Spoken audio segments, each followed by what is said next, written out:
¿Qué tal? ¿Cómo les va? Hoy tenemos el gusto de conversar con la doctora Jacquelina Balancione, de una vasta carrera judicial en Santa Fe. También fue defensora pública de la provincia de Santa Fe, docente universitaria y convencional ya electa para la reforma de la Constitución de la provincia de Santa Fe. En segundos con Jacquelina Balancione.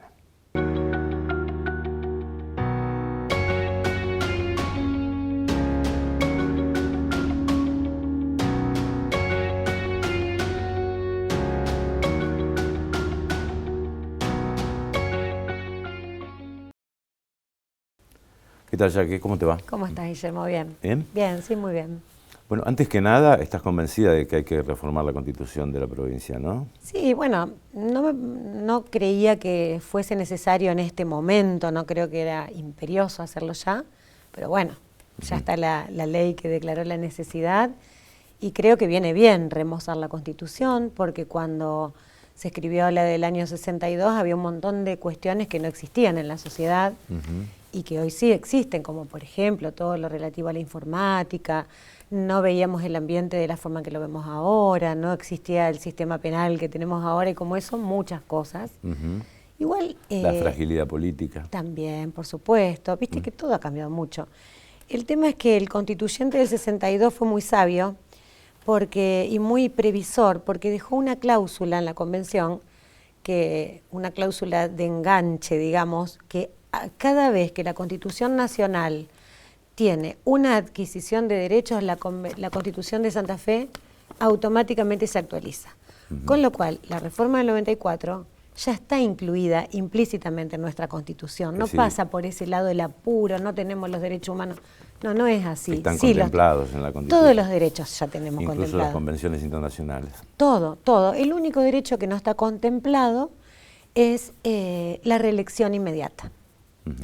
Que es, bueno, un poco la cuestión más política que tiene esto, que es lo que, bueno, que unos dicen que es lo que llevó al gobernador a promover esto. Después vamos a tratar puntualmente este tema. Dale, ¿no? dale, como Pero hay muchos temas de la gusto. justicia que tienen que ver. Primero, ¿por qué los legisladores no son iguales ante la ley que cualquier ciudadano?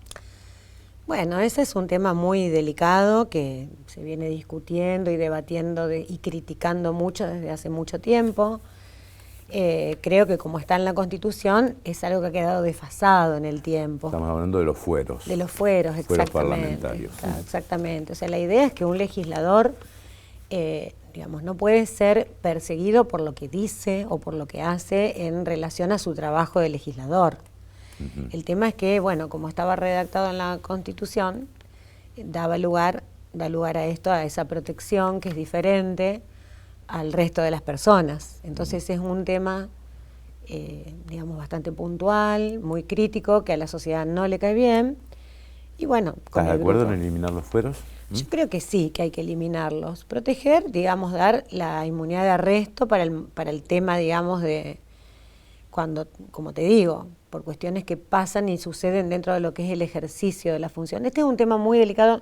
Yo no puedo adelantar acá una opinión, porque nosotros como grupo, digamos, todavía no tenemos definidas puntualmente y en forma más precisa cada una de estas cuestiones. Pero sí estamos de acuerdo en que esto hay que poner a todas las personas en igualdad ante la ley, por supuesto. Claro. Te lo pregunto también por tu experiencia judicial en el tema, ¿no? Sí. Y bueno, el tema es que, por ejemplo, también con la justicia hay que garantizar la independencia. Está todo el tema de los fiscales, que tienen un trabajo tan delicado, que son tan susceptibles a recibir denuncias. Entonces, bueno, y también que cuando ellos hacen un trabajo de investigación de ciertos políticos o situaciones que tienen que ver con la política, también están expuestos con la coyuntura legal actual que pone en manos de la legislatura el sistema sancionatorio más grave, digamos, porque todo el intermedio queda en manos del organismo. Pero cuando se trata de la remoción de un fiscal, queda en manos de la legislatura, o sea, de los legisladores. Es decir, ¿dónde debe estar el MPA y la defensa, primero, ¿no? Y segundo, si ustedes van a impulsar, derogar esta posibilidad de que el legislador tenga el poder disciplinario sobre los fiscales o sobre los defensores, porque puede transformarse en una cuestión política. Totalmente. Mira, todo el tema justicia, por lo menos durante la campaña, el grupo me lo adjudicó a mí. Desde Juan Monteverde, Alejandra Rodenas misma, porque si bien ella fue jueza, ella tiene una trayectoria muy importante en la política. Entonces, como también se plantea en la reforma política del Estado, creo que, digamos, bueno, si bien estamos ahora recién distribuyéndonos el trabajo, siempre todo el tema justicia es lo que a mí me queda. Y lo vengo planteando en las reuniones y en la campaña, y siempre están de acuerdo mis pares, el grupo, digamos, al que pertenezco, en que, bueno, este tema hay que revisar a dónde tienen que quedar el MPA y la defensa. Pero a su vez la defensa tiene que tener un cambio. La defensa tiene que tener un crecimiento y tiene que tener una expansión, y no solamente ser defensa pública penal, sino que tiene que haber una defensa autónoma, por lo menos del Poder Judicial, autónoma o un ente extrapoder, como es una de las posibilidades, como tiene, por ejemplo, la Nación, que están afuera del Poder Judicial, pero que tenga un marco de incumbencia mucho más grande, porque ¿qué pasa? Nosotros tenemos en la provincia una defensa penal excelente, porque los defensores son excelentes, más allá de las críticas que actualmente, a mi modo de ver, merece el organismo, la conducción del organismo, pero los defensores son muy buenos, se trabajan con estándares internacionales.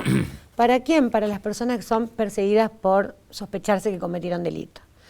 Pero cuando la gente que se porta bien, entre paréntesis, tiene un conflicto y necesita un abogado, por ejemplo, un conflicto de familia, o un cobro de pesos, o un juicio laboral, tema civil, comercial, laboral, contencioso administrativo, necesita recursos económicos para ir a un abogado. Porque hay una defensa pública civil, pero que está en el marco, todavía en la órbita de la Corte, que depende del procurador de la Corte, y que responde más a un esquema de una defensa formal, no una defensa eficaz y efectiva apegada como un abogado particular a su defendido.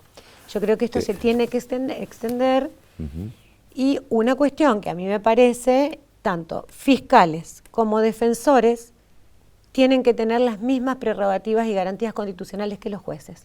Jueces, fiscales y defensores tienen que ser iguales en cuanto a, por ejemplo, la inamovilidad de los cargos, la intangibilidad salarial, etcétera. ¿Para qué? Para que si son extrapoder, con el correr del tiempo, no queden alejados de las, digamos, de las políticas que de alguna manera protegen la independencia judicial, digamos.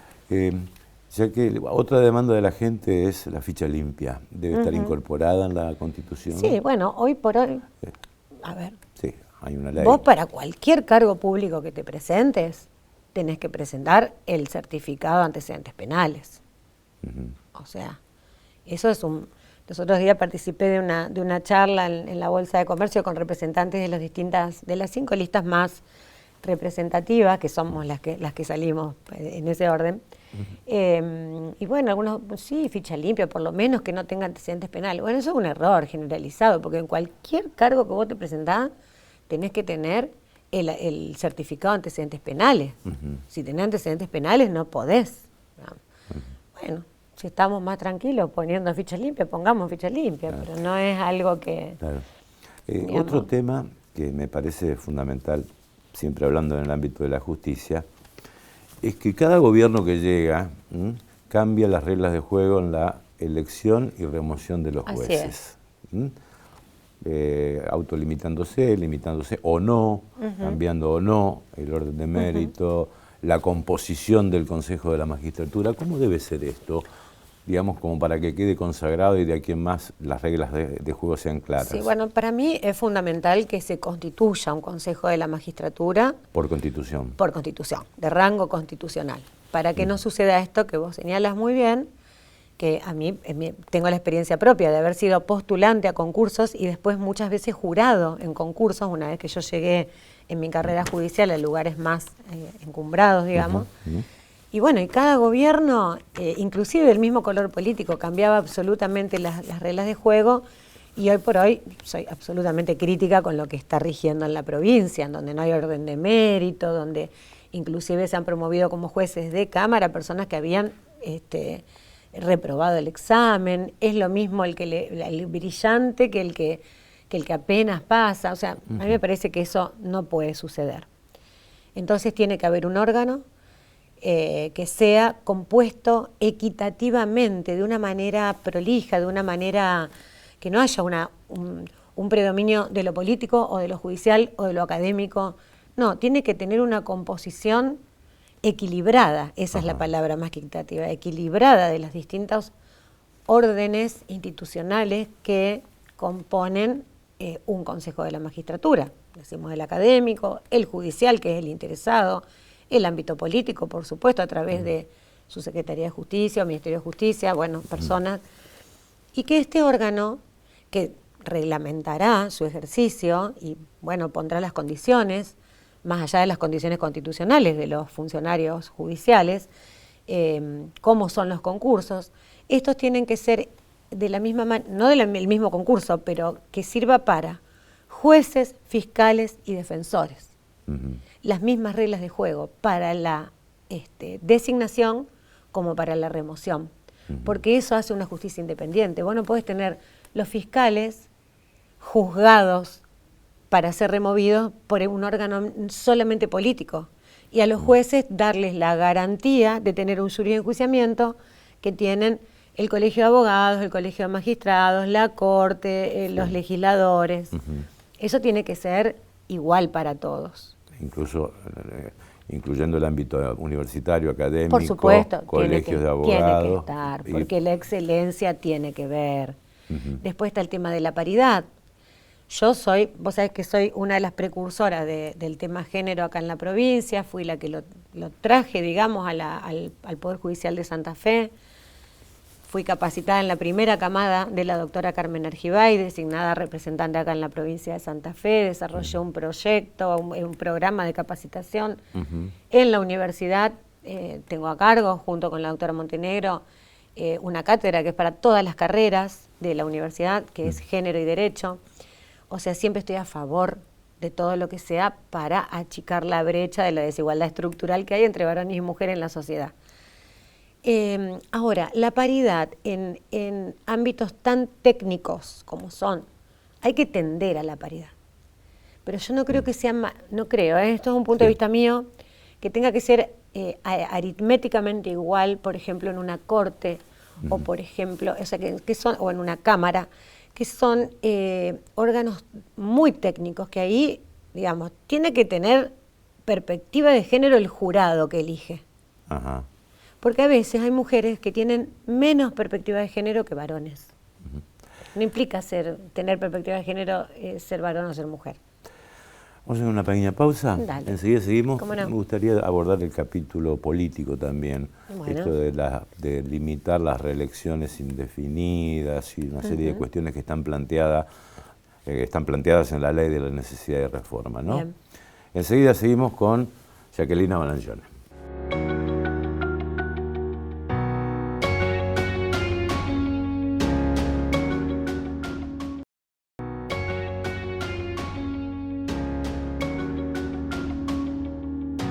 Seguimos con la doctora Jacquelina Balancione hablando sobre ya el proceso de reforma en marcha, ya con la elección de los constituyentes, de los convencionales.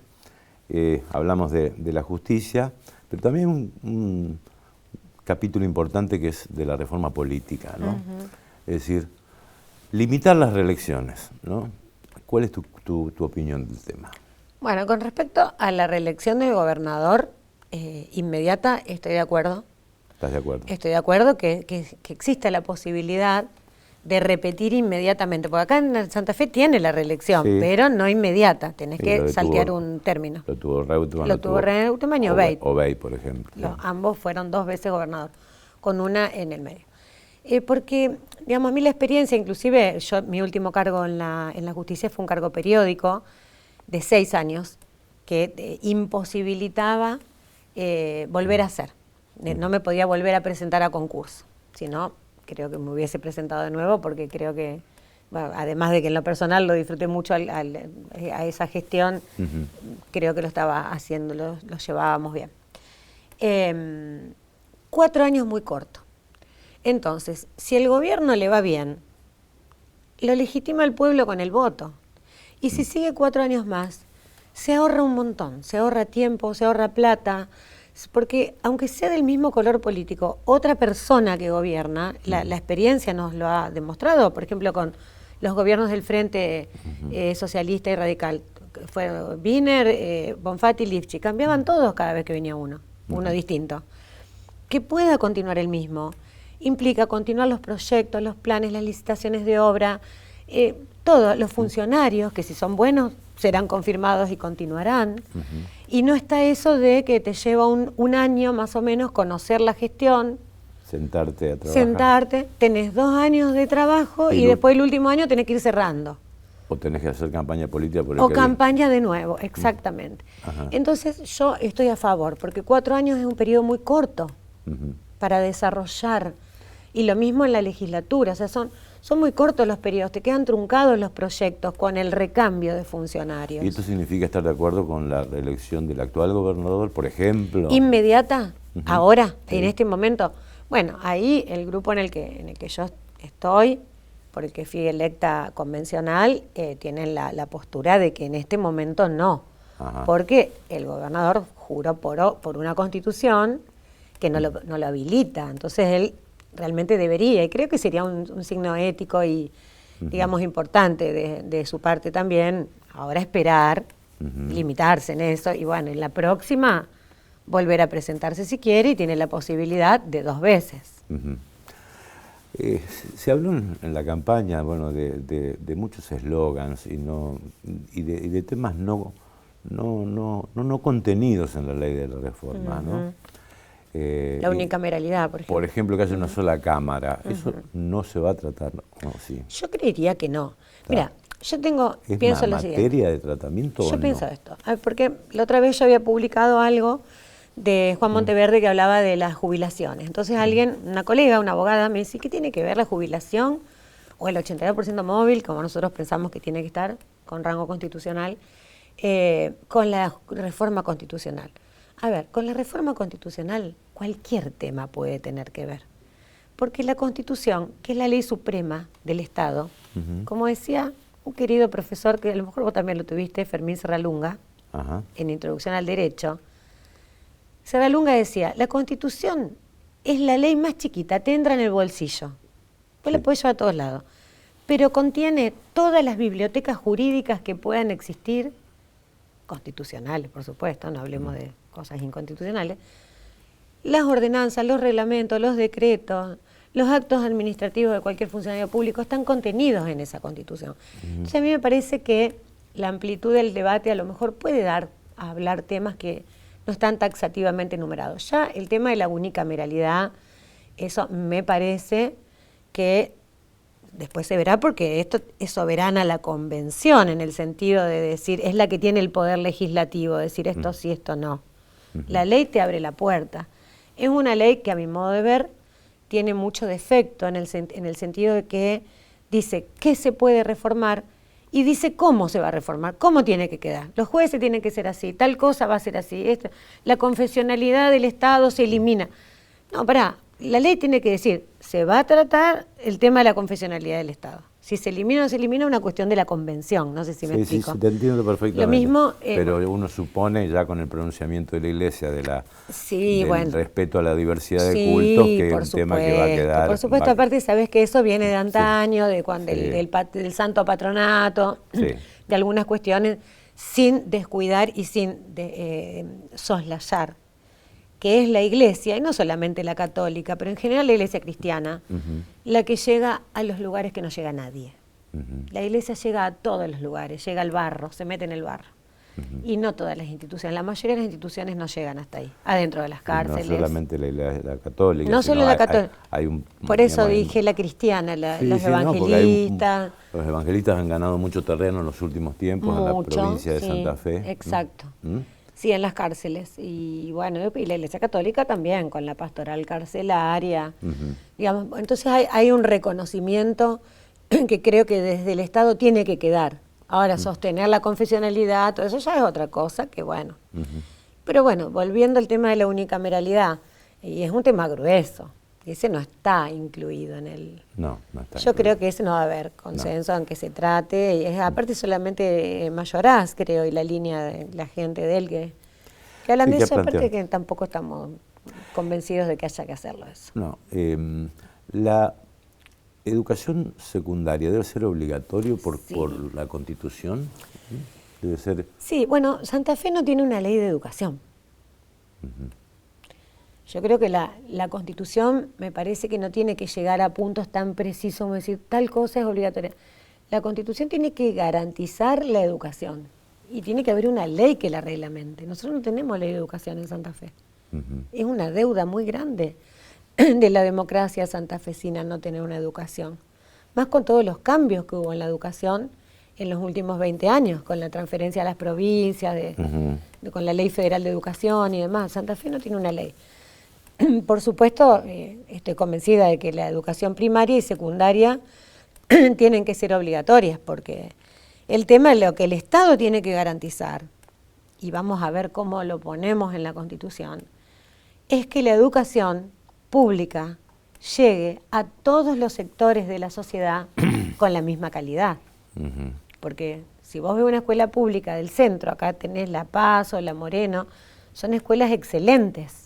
Pero si vos te vas a una escuela de Los Troncos o de San Pantaleón, es absolutamente distinto. Los docentes, los programas, la contención, cuando además tenés un elemento humano, es decir, los chicos, los estudiantes, los alumnos, con una problemática totalmente distinta, con una problemática social, que vienen con hambre, con consumo de drogas, con problemas de disciplina, de no tener disciplina. Entonces, las maestras, o sea, desde el Ministerio de Educación, no es un tema de del docente, es un tema del Ministerio de Educación, porque tiene que reforzar esos lugares.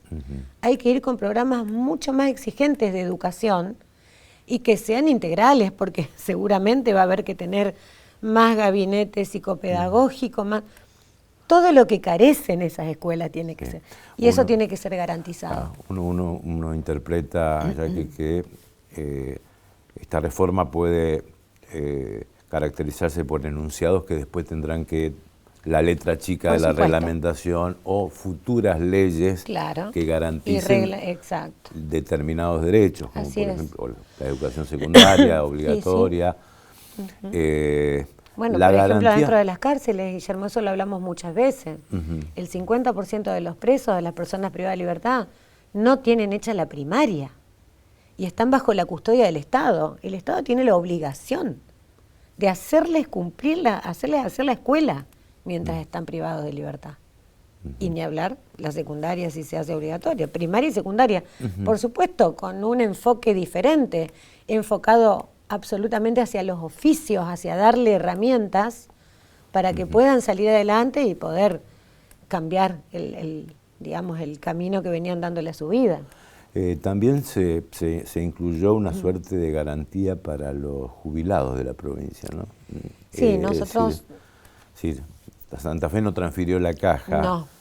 Por Constitución, digamos, se va a establecer que el sistema de reparto se mantenga de la misma forma. Nosotros pensamos que eso tiene que estar garantizado en la Constitución, el 82% móvil para los empleados de la provincia y la intransferibilidad de la caja. Vos fíjate que en el 62 eso no fue puesto porque los constituyentes pensaron que era poner un techo, que era que la provincia podía llegar a más del 82, entonces no lo pusieron.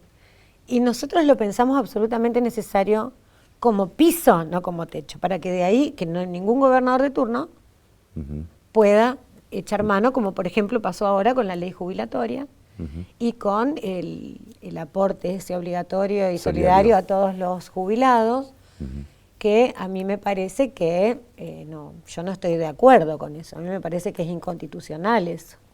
Y además que afecta cuestiones de derechos laborales y de la seguridad social que están absolutamente garantizados y ganados, Está. como por ejemplo ¿cómo es que se dice? La movilidad jubilatoria. Está. O sea que muchas gracias. Bueno, gracias, muchas gracias por, gracias haber por la venido. invitación, un placer Fue siempre estar acá. Jacquelina Balancione, gracias Jessy, gracias Elena, gracias Pipo por la producción. Nos despedimos hasta nuestro próximo encuentro.